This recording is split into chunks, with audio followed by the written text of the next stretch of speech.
హైదరాబాద్ అంటే గతంలో డెవలప్మెంట్ గురించి మాట్లాడుకునేవాళ్ళు, కానీ ఇప్పుడు హైదరాబాద్ హత్యల గురించి మాట్లాడుకోవాల్సిన పరిస్థితి. హైదరాబాద్ నగరం హత్యల నగరంగా మారుతుంది. ఒకే రోజు 2 హత్యలు హైదరాబాద్లో సంచలనంగా మారింది. అటు ఎన్సీఆర్బీ రిపోర్టు కేవలం హత్యలు మాత్రమే కాదు, క్రైమ్ రేట్ కూడా పెరుగుతుంది, సైబర్ నేరగాళ్ల సంఖ్య కూడా హైదరాబాద్లో పెరుగుతుంది అనే రిపోర్టు సంచలనంగా మారింది. హైదరాబాద్లో నిన్న ఒకటి చిలకలగూడలో ప్రేమ కోసం ఒక యువకుడి హత్య, ఇంకొకటి రిటైర్డ్ ఐఏఎస్ ఆఫీసర్ భార్య హత్య. ఒక చోట ప్రేమ గురించి, ఇంకో చోట డబ్బు గురించి. ఇంతకీ ఆ హత్యలు ఎక్కడ జరిగినాయి, దీని సంగతి ఏంటి అనేది చూద్దాం. అయితే ముందుగా యువాన్ మల్లారెడ్డి కాలేజ్లో బీటెక్ విద్యార్థి యువాన్ 3rd ఇయర్ చదువుతున్నాడు. అయితే నిన్న క్రికెట్ మ్యాచ్ చూస్తూ కూర్చున్న యువాన్ పైన సికింద్రాబాద్లో యువతికి సంబంధించిన తమ్ముడు ఒక గ్యాంగ్ అంతా కూడా దాడి చేశారు. దాడి చేయడం కాదు, పక్కా ప్లాన్తో హతమార్చిన పరిస్థితి. సో ఇవాళ సీతాఫల్ మండికి లింక్ అయింది యువాన్ హత్య. సో ఆ యువతి ఇంటి దగ్గర యువాన్ పేరెంట్స్, బంధువులు, ఫ్రెండ్స్ వీళ్ళందరూ కూడా నిరసన వ్యక్తం చేసే పరిస్థితి. అసలు ఈ కేసు ఏంటి? సో యువాన్కి 10th క్లాస్ చదువుతున్నప్పటి నుంచి ఆ యువతితో పరిచయం, ప్రేమ. సో ఇది 2 కుటుంబాల మధ్య కూడా తెలుసు. ఆ తర్వాత యువాన్ని హెచ్చరించిన సందర్భం, అయితే గడిచిన వారం క్రితమే చంపేస్తామంటూ కూడా బెదిరింపులు.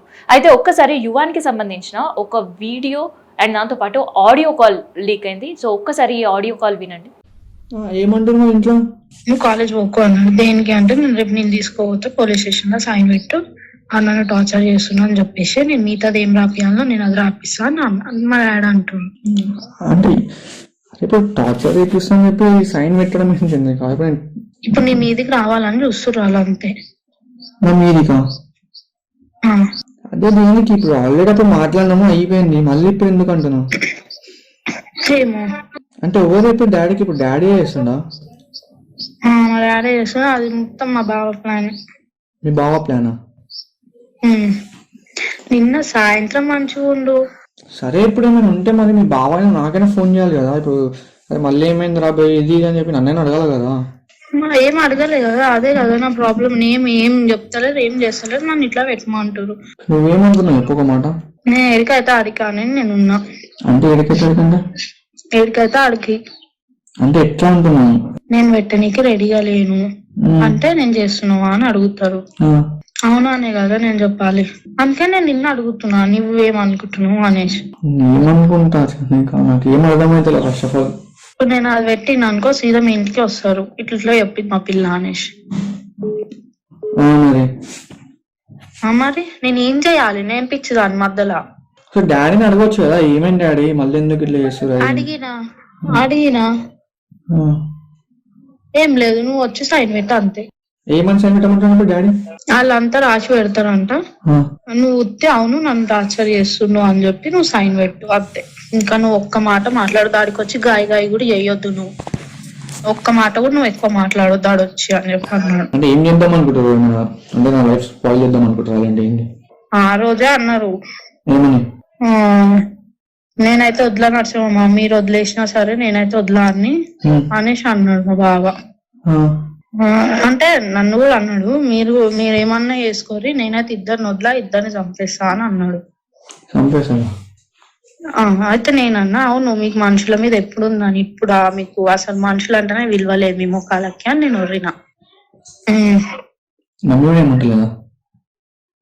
ఏమంటలేదు. సో ఈ ఆడియో కాల్లో ఆ యువతితో మాట్లాడుతున్నాడు యువాన్. అయితే అక్కడ యువతి కూడా హెచ్చరిస్తుంది, సో నీ పైన పోలీస్ కంప్లైంట్ పెట్టమని నన్ను ఒత్తిడి చేస్తున్నారు, ఎక్కడికైతే అక్కడికి, కానీ నేను మాత్రం పోలీస్ కంప్లైంట్ ఎట్టి పరిస్థితిలో పెట్టను అని. సో ఆ యువతి మాట్లాడిన కొన్ని గంటల్లోనే యువాన్ ప్రాణం పోగొట్టుకున్నాడు. సో వాళ్ళ తల్లిదండ్రులు ఇవాళ యువతి ఇంటి దగ్గర నిరసన వ్యక్తం చేసే పరిస్థితి. యువాన్ పైన 18 కత్తిపోట్లు ఉన్నాయి. సో ఇది ఒక సంచలనంగా మారింది హైదరాబాద్లో హత్య కేసు. సో సెకండ్, హత్యల నగరంగా ఎందుకు మారుతుంది హైదరాబాద్ అనే కోణంలో చూస్తే, రెండోది జూబ్లీహిల్స్ ప్రశాంత్ నగర్లో ఒక రిటైర్డ్ ఐఏఎస్ అధికారి భార్య వినయ్ రే భార్య పైన హత్య జరిగింది. సో నిన్న అర్ధరాత్రి ఆమెను హతమార్చి ఇంట్లో ఉండే నగలు డబ్బు రెండు దోచుకుపోయారు. సో నేపాల్కి సంబంధించిన ఒక సర్వెంట్ పైన అనుమానం వ్యక్తం చేస్తున్నారు పోలీసులు.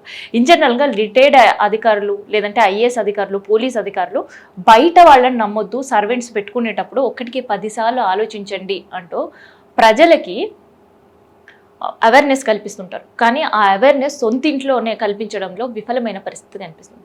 అయితే ఈ కల్పన అని నేపాల్ నుంచి వచ్చిన ఒక సర్వెంట్ వీళ్ళ ఇంట్లో జాయిన్ అవ్వడం, ఒక 3 నెలల క్రితం ఒక నేపాల్ అమ్మాయి ఉండే, ఆ తర్వాత రీసెంట్గా ఒక 15 రోజుల క్రితం కొత్తగా సర్వెంట్ మేడ్ జాయిన్ అయింది. అయితే నిన్న రాత్రి ఆ రిటైర్డ్ ఐఏఎస్ అధికారి ఇంట్లో ఎవరూ లేని సమయంలో వాళ్ళ భార్యని హతమార్చి డబ్బు నగదులు ఎత్తుకుపోయింది.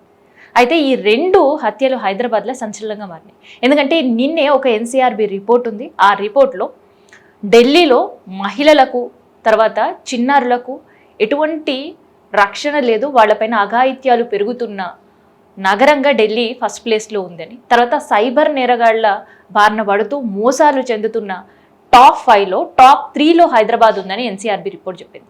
సో అంతలోనే క్రైమ్. సో హైదరాబాద్ డెవలప్మెంట్ సిటీగా మాట్లాడుకునేవాళ్ళం, హైదరాబాద్కి సంబంధించిన బిజినెస్ సిటీగా మాట్లాడుకునేవాళ్ళం, సో టూరిస్ట్ స్పాట్ హబ్గా మాట్లాడుకునేవాళ్ళం. కానీ ఇప్పుడు హైదరాబాద్ హత్యల నగరంగా మారింది. సో ఒకే రోజు 2 హత్యలు జరగడం, పోలీస్ పెట్రోలింగ్ వెహికల్కి సంబంధించి కావచ్చు, సో గస్తీ కాస్తున్న పోలీసుల పరిస్థితి ఏంటి అనేది ఏకంగా డీజీపీఏ నిన్నగాక మొన్న దిల్సుఖ్ నగర్ గల్లీల్లో తిరిగితే అక్కడుండే రోడ్లపైన నిలబడితే ఎట్లాంటి పరిస్థితి ఉందో తానే స్వయంగా చెప్పిన పరిస్థితి.